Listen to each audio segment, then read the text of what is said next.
এবার কেন কোন রকম পুজো, আগের বছর ছিলাম কোথায় দুজন, চতুর্থীতে কাকনা কেনা শুরু, মনের মালিক আসল না।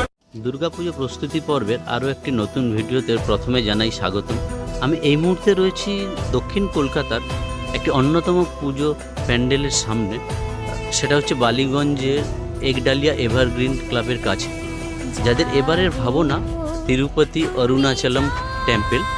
তো চলুন কত দূর কি কাজ এগিয়েছে আপনাদেরকে দেখাবো, আর তার সাথে সাথে ড্রোনের মাধ্যমে কিছু সিনেমেটিক শটও দেখাবো, সেটা আপনারা দেখতে থাকবেন।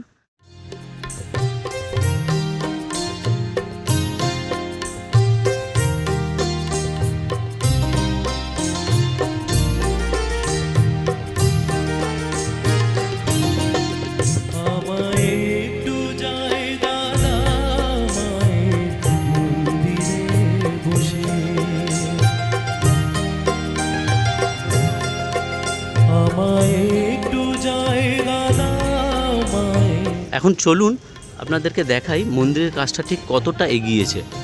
দেখুন এখন যা দেখা যাচ্ছে, যদিও আগেও বলেছি বৃষ্টির জন্য প্রতিটা পুজো সংঘ বা সংস্থা তারা জর্জরিত ছিল, কিন্তু এখন মোটামুটি যা দেখা যাচ্ছে কাজ প্রায় 60% বেশি কাজ এগিয়ে গেছে। এটা বাইরের পজিশন। আমরা জানি তিরুপতি মানে একরকম বাবা মহাদেবের অনুকূলেই সব কিছু প্রস্তুত হয়। তো চলুন আস্তে আস্তে ভেতরে দেখাবো কতটা কি কাজ এগিয়েছে বা কত দূর প্রস্তুতি পর্ব। এই যে সামনে দেখছেন, এখানে ভগবান বিষ্ণু বা নারায়ণের মূর্তিগুলো রয়েছে সামনে করা, আর পুরো প্যান্ডেলটা প্লাইউড দিয়ে তৈরি, বাঁশ তো অবশ্যই রয়েছে। তো তার আগে চলুন ভেতরের দিকে দেখাই কত দূর কি এগিয়েছে প্রস্তুতি পর্ব এই মুহূর্তে। আমরা বাঁ সাইড থেকে শুরু করে দেখুন, প্রথমেই দেখবেন ভগবান শ্রী বিষ্ণুর মূর্তি এবং তার ঠিক সামনে রয়েছে বাবা মহাদেবের মূর্তি। এগুলো সব ধারে ধারে সাজানো রয়েছে।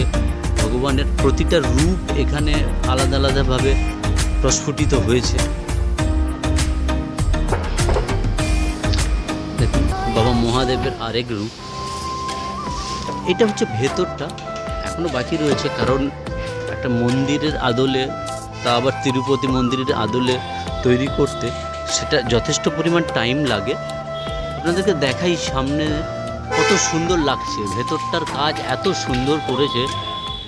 এখনও বাকি রয়েছে, যেহেতু বলেছি প্রায় 60% কাজ হয়েছে, এখনও 40% কাজ বাকি।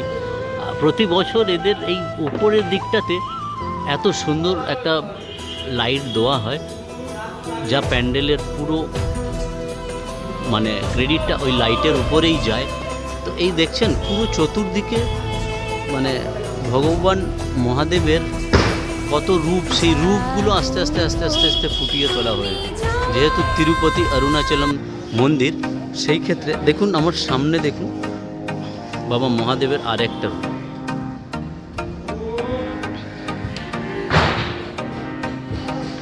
এইখানে দেখুন, এগুলো মন্দিরের ভেতরে আপনারা আসলে দেখতে পাবেন। প্রতিটা মূর্তির সামনে একটা করে স্পটলাইট দেওয়া রয়েছে, যাতে মূর্তিগুলো আরও সুন্দর দেখায় আলোতে।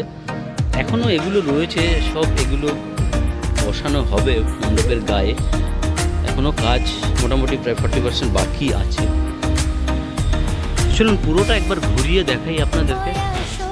এটা হচ্ছে একডালিয়া এভারগ্রিন ক্লাব। তো আপনারা কোথা থেকে আসবেন ডাইরেকশন আমি ভিডিও ডেসক্রিপশানে দিয়ে দেবো। তবুও বলে দিচ্ছি, যদি বালিগঞ্জ স্টেশন থেকে আসেন তাহলে বালিগঞ্জ স্টেশন থেকে একডালিয়া এভারগ্রিন আসতে মাত্র 500 মিটারের মতো দূরত্ব, 500 থেকে 550 মিটার মতো। এইটা হচ্ছে এন্ট্রি গেট এবং এই ধারটা হচ্ছে এক্সিট গেট। মন্দিরটা কমপ্লিট হতে চলেছে এবং এই সামনে যে অংশটা রয়েছে এটা হচ্ছে গর্ভগৃহ, যেখানে মা বসবেন। আর এই যে ছোটো ছোটোগুলো দেখছে, ছোটো ছোটো উপরের মন্দিরের উপরে চূড়ার যে অংশগুলো, এগুলো সব উপরে বসানো হবে। এই মুহূর্তে বসানো হয়নি, কাজ এখনও মোটামুটি যথেষ্ট বাকি রয়েছে। দেখুন যেদিকে দেখবেন বাবা মহাদেবের মূর্তি, যেদিকে দেখবেন বাবা মহাদেবের মূর্তি বিরাজ করছে।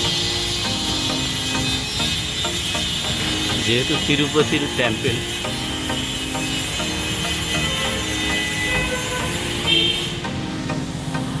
এখানে দেখুন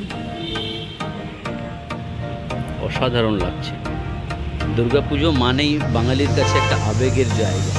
এখানে একটা মূর্তি রয়েছে বাবা মহাদেবের, কিন্তু সেটা এখনও প্যাকিং খোলা হয়নি এই মুহূর্তে।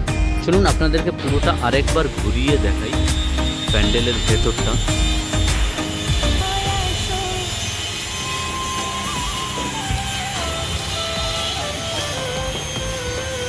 অসাধারণ লাগছে। আর সাইডে দেখুন সাদা রঙের সব ময়ূর দিয়ে করা রয়েছে, কভার করা রয়েছে, জাস্ট অসাধারণ লাগছে। সকলকে বলবো কেউ মিস করবেন না।